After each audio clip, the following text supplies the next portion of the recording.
ഉം യഥാർത്ഥവും നിരുപാധികവുമായ പ്രണയമെന്നത് ഇന്നത്തെ കാലത്ത് ഒരു ഭാഗ്യം കൊണ്ട് മാത്രം സംഭവിക്കുന്ന ഒന്നായി മാറിയോ?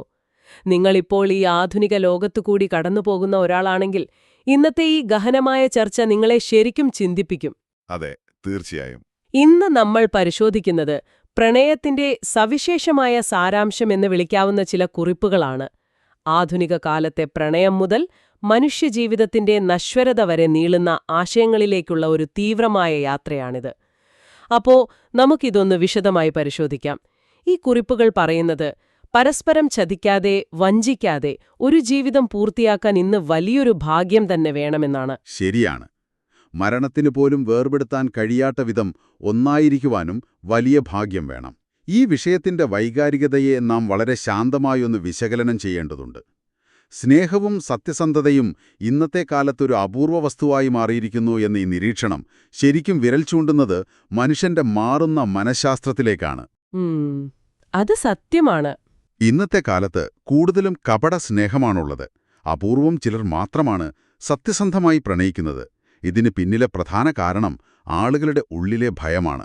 ഒരു മിനിറ്റ്, ആ ഭയത്തെക്കുറിച്ചാണ് എനിക്കാദ്യം ചോദിക്കാനുള്ളത്. ഇന്നത്തെ പെൺകുട്ടികളും ആൺകുട്ടികളും വിവാഹം കഴിക്കാൻ പോലും എതിർക്കുന്നു എന്നീ സ്രോതസ്സിൽ പറയുന്നുണ്ട്. സമൂഹത്തിൽ വർദ്ധിച്ചുവരുന്ന വിവാഹമോചനങ്ങളാണോ ഇതിന് യഥാർത്ഥ കാരണം? അതെ, പ്രധാന കാരണം അതുതന്നെയാണ്. ഇവിടെ ഏറ്റവും കൗതുകകരമായ കാര്യമെന്തെന്നാൽ ഇന്നത്തെ യുവതലമുറ വിവാഹമെന്ന വ്യവസ്ഥിതിയെ വലിയൊരു കെണിയായാണ് കാണുന്നത്. തങ്ങൾക്ക് ചുറ്റും നിരന്തരം തകരുന്ന ബന്ധങ്ങളാണവർ കാണുന്നത്. ശരിയാണ്, അത് കണ്ടാണവർ വളരുന്നത്. അതുകൊണ്ട് ഇതിൽ നിന്നും രക്ഷപ്പെടാനായി വിദ്യാർത്ഥികളായിരിക്കുമ്പോൾ തന്നെ അവർ മറ്റു പലതിലേക്കും ശ്രദ്ധ തിരിക്കുന്നു. ഒരുതരം ഒളിച്ചോട്ടമെന്ന് പറയാം. അപ്പോ ലഹരികൾക്കും അവിഹിത ബന്ധങ്ങൾക്കും അനാശാസ്യങ്ങൾക്കുമൊക്കെ യുവതലമുറ അടിമപ്പെടുന്നത് ഇതിന്റെ ഭാഗമാണോ? രഹസ്യമായി സോഷ്യൽ മീഡിയ ആപ്പുകൾ വഴി പല ബന്ധങ്ങളും അവർ ഉണ്ടാക്കുന്നുണ്ടല്ലോ. തീർച്ചയായും. ചതിക്കപ്പെടുമെന്ന പേടിയുള്ളതുകൊണ്ട് യാതൊരുവിധ ബാധ്യതകളും പ്രാരാബ്ധങ്ങളും ഏറ്റെടുക്കാൻ അവർ തയ്യാറല്ല. മനസ്സിലായി. ബാധ്യതകൾ ഒഴിവാക്കാനാണ് ഈ സോഷ്യൽ മീഡിയ ആപ്പുകൾ വഴിയുള്ള രഹസ്യ ഇടപാടുകൾ.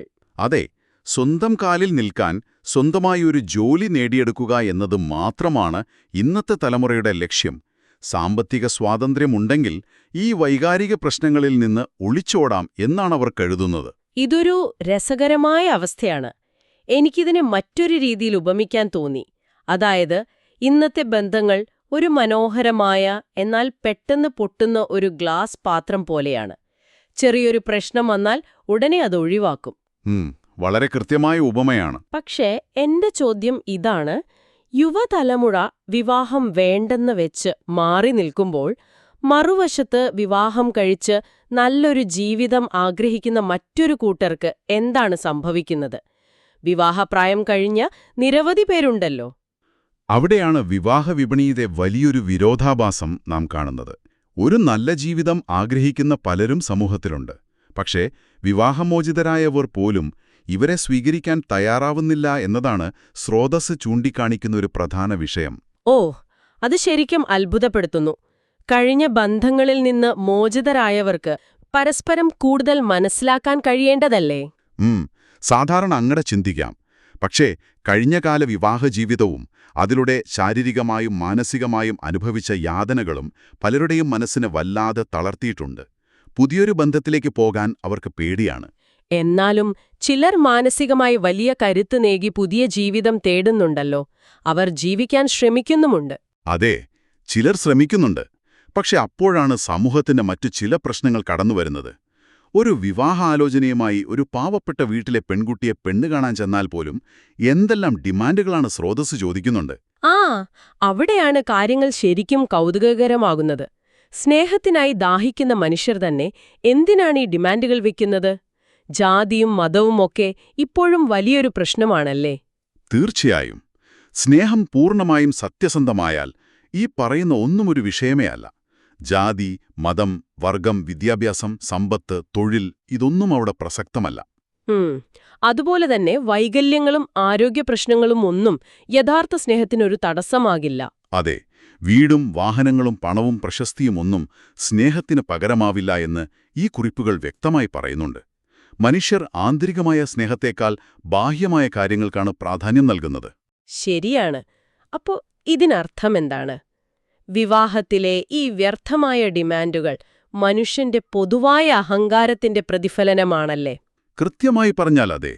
നമ്മൾ കുറച്ചുകൂടി വിശാലമായി ചിന്തിക്കേണ്ടതുണ്ട്. ഈ പ്രപഞ്ചത്തിൽ ഒന്നും ശാശ്വതമല്ല, ഒന്നും സ്ഥിരമായി നിലനിൽക്കുന്നുമില്ല. മാറ്റം മാത്രമാണ് സത്യം. മരണമെന്നത് എല്ലാവർക്കും തുല്യമായ ഉറപ്പായ സത്യമാണ്. പക്ഷെ മനുഷ്യൻ അതൊക്കെ സൗകര്യപൂർവ്വം മറക്കുന്നു. അതാണ് ഏറ്റവും വലിയ അഹങ്കാരം. എന്റേതാണ്, എന്റേത് മാത്രമാണ്, എനിക്ക് മാത്രമുള്ളതാണ് എന്ന് ചിന്തിച്ച് മതത്തിന്റെയും ജാതിയുടെയും വർഗത്തിന്റെയും പേരിൽ യുദ്ധങ്ങളും കൊലപാതകങ്ങളും പിടിച്ചടക്കലുകളും നടത്തുകയാണ് മനുഷ്യൻ. ശരിക്കും മനുഷ്യൻ ഇത്ര ക്രൂരതകൾ ചെയ്യുന്നത് എന്തിനാണെന്ന് നമ്മൾ ചിന്തിച്ചു പോകും. എല്ലാവർക്കും മരണം ഉറപ്പായുമുണ്ടെന്ന് മറന്ന് എന്തിനാണ് ആക്രമിച്ച് കീഴ്പ്പെടുത്തലുകളും കൊലയും കൊള്ളയുമൊക്കെ നടത്തുന്നത്? ഈ പ്രപഞ്ചത്തിന്റെ വലിപ്പം വെച്ച് താരതമ്യം ചെയ്യുമ്പോൾ എത്ര നിസ്സാരനാണ് മനുഷ്യൻ. എന്നിട്ടും അധികാരബോധം കാരണം താഴെയുള്ളവരെ നികൃഷ്ടരായി കാണുന്ന മനോഭാവമാണ് മനുഷ്യർക്ക്. എന്നാണ് ശരിയായ ബോധം മനുഷ്യന് ഉണ്ടാകുന്നത് എന്ന് ശ്രോതാസ് ചോദിക്കുന്നുണ്ട്. അനന്തമായ ആകാശത്തിന് താഴെ സ്വന്തമായി ഒരു തരി മണൽത്തരി വേണമെന്ന് വാശി പിടിക്കുന്ന കുട്ടികളെപ്പോലെയാണ് മനുഷ്യർ എന്നെനിക്ക് തോന്നുന്നു. ശ്രോതാക്കളായ നിങ്ങളൊന്ന് ചിന്തിച്ചു നോക്കൂ. വളരെ ശരിയായ ഒരു ചിന്തയാണത്. ഈ യാഥാർത്ഥ്യം മനുഷ്യൻ ശരിക്കും മനസ്സിലാക്കിയാൽ, വിശാലമായി ചിന്തിക്കാൻ മനസ്സുണ്ടായാൽ, ഭൂമിയിലുള്ള കാലം എല്ലാവർക്കും എത്ര സ്നേഹത്തോടെയും സമാധാനത്തോടെയും ജീവിക്കാൻ കഴിയും. ഇതിൽ മറ്റൊരു അതിപ്രധാനമായ ആശയം കൂടി കടന്നുവരുന്നുണ്ട്. പ്രകൃതിയുടെ ഒരു വലിയ താക്കീത്. പ്രകൃതി വിചാരിച്ചാൽ മനുഷ്യന്റെ ഈ ഡിമാൻഡുകളും ജാതിയും മതവും ഒക്കെ പാടെ നീക്കം ചെയ്യാൻ കഴിയുമെന്നാണ് പറയുന്നത്. അതെ, മനുഷ്യൻ സ്വന്തം അഹങ്കാരം ഉപേക്ഷിച്ചില്ലെങ്കിൽ പ്രകൃതി ഇടപെടും. ഒരു നാൾ തലമുറകൾ കഴിയുമ്പോൾ ഈ ഭൂമി മനുഷ്യൻ അതിജീവിക്കാൻ കഴിയാത്ത വിധം പ്രകൃതി മാറിയിരിക്കും. അത് കേൾക്കുമ്പോൾ തന്നെ ഒരു പേടി തോന്നുന്നുണ്ട്. അന്നും ഈ മനുഷ്യരുടെ ധാർഷ്ട്യവും അഹങ്കാരവും അത്യാർത്ഥിയും മനുഷ്യത്വമില്ലായ്മയും അവനെ രക്ഷിക്കുമോ? തീർച്ചയായുമില്ല. ഇല്ല. ഇവിടെ സ്രോതസ് വളരെ ശക്തമായൊരു കാര്യം പറയുന്നുണ്ട്. നമ്മളിവിടെ നിഷ്പക്ഷമായത് റിപ്പോർട്ട് ചെയ്യാണ്. ആ വലിയ ദുരന്തത്തിന്റെ നേരം മതഗ്രന്ഥങ്ങളിലെ ദൈവങ്ങളോ മറ്റാരെങ്കിലും മനുഷ്യനെ രക്ഷിക്കാൻ വരില്ലെന്നാണ് കുറിപ്പുകളിൽ പറയുന്നത്. അതായത് പ്രകൃതിയുടെ മഹാശക്തിക്ക് മുന്നിൽ മനുഷ്യന്റെ വിശ്വാസങ്ങൾക്ക് യാതൊരു പ്രസക്തിയും ഉണ്ടാകില്ല എന്നൊരു കാഴ്ചപ്പാട്. ഇത് വളരെ പ്രധാനപ്പെട്ടൊരു ചോദ്യം ഉയർത്തുന്നുണ്ട്. തീർച്ചയായും.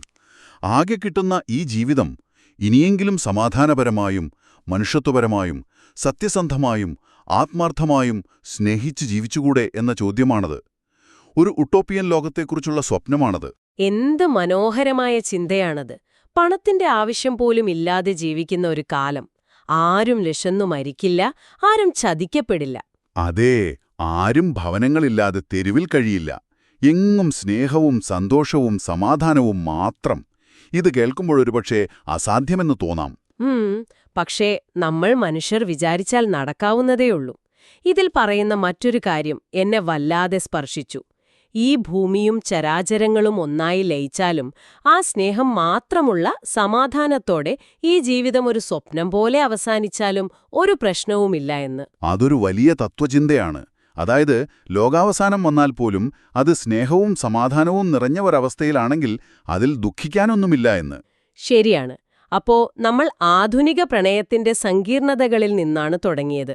അവിടെ നിന്ന് വിവാഹബന്ധങ്ങളിലെ പൊള്ളത്തരങ്ങൾ, മനുഷ്യജീവിതത്തിന്റെ നശ്വരത, പ്രകൃതിയുടെ മഹാശക്തി, ഒടുവിൽ സ്നേഹം മാത്രം അവശേഷിക്കുന്ന ഒരു ലോകത്തിന്റെ സ്വപ്നം എല്ലാം നമ്മൾ ആഴത്തിൽ ചർച്ച ചെയ്തു. അതെ, മനുഷ്യന്റെ വൈകാരിക തലങ്ങളിൽ തുടങ്ങി പ്രപഞ്ചത്തിന്റെ വിശാലതയിൽ അവസാനിക്കുന്ന ഒരു കാഴ്ചപ്പാടാണിത്.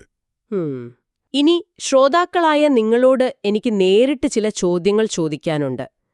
ഭൂമിയിൽ മനുഷ്യർ എന്തിനു വേണ്ടിയാണ് ജീവിക്കുന്നത്? എന്താണ് ബുദ്ധിയുള്ള മനുഷ്യന്റെ യഥാർത്ഥ ലക്ഷ്യം? ഇന്ന് നിങ്ങൾ കണ്ടുമുട്ടുന്ന മനുഷ്യരോട് നിങ്ങൾ കാണിക്കുന്ന സ്നേഹത്തിന് മാത്രമേ ഈ ലോകത്ത് നിലനിൽപ്പുള്ളൂ എന്ന തിരിച്ചറിവ് നിങ്ങളെ എങ്ങനെ മാറ്റും? വളരെ പ്രസക്തമായ ചോദ്യങ്ങളാണ്. സ്രോതസ്സിലെ അവസാന വരികളും ഇതിനോട് ചേർന്നു നിൽക്കുന്നതാണ്. എത്രയോ തലമുറകൾ ജീവിച്ചു മരിച്ചുപോയി. അവർ ആരെങ്കിലും മണ്ണടിഞ്ഞ ശേഷം തിരിച്ചു വന്നിട്ടുണ്ടോ? ഇല്ല, ഒരിക്കലുമില്ല. മരിച്ചപ്പോൾ അവർ എന്താണ് കൂടെ കൊണ്ടുപോയത്? ആരുമൊന്നും കൊണ്ടുപോയിട്ടില്ല. ഇതിനോടൊപ്പം എനിക്ക് സ്വന്തമായി ഒരു ചിന്ത കൂടി നിങ്ങളുമായി പങ്കുവെക്കണമെന്നുണ്ട്. നമ്മൾ കൂടെ കൊണ്ടുപോകുന്നത് ഒന്നുമില്ലെങ്കിൽ നാം ഈ ഭൂമിയിൽ അവശേഷിപ്പിക്കുന്നതെന്താണ്? അത് നമ്മൾ മറ്റുള്ളവർക്ക് നൽകിയ സത്യസന്ധമായ സ്നേഹം മാത്രമായിരിക്കും. കൃത്യമായി പറഞ്ഞു. ഒരുപക്ഷേ നാം മറ്റുള്ളവർക്ക് നൽകിയ ആ നിരുപാധികമായ സ്നേഹം മാത്രമായിരിക്കും നമ്മളിവിടെ അവശേഷിപ്പിക്കുന്നത്. യഥാർത്ഥ പ്രണയത്തിനായി കാത്തിരിക്കുന്നതിനു പകരം നാം തന്നെ ആ സ്നേഹത്തിന്റെ ഉറവിടമായി മാറേണ്ടതല്ലേ? ഈ ചോദ്യം നിങ്ങളോട് തന്നെ ചോദിക്കാൻ നിങ്ങളെ പ്രേരിപ്പിച്ചുകൊണ്ട് ഇന്നത്തെ ഈ ആഴത്തിലുള്ള വിശകലനം നമ്മൾ അവസാനിപ്പിക്കുകയാണ്. വീണ്ടും കാണാം.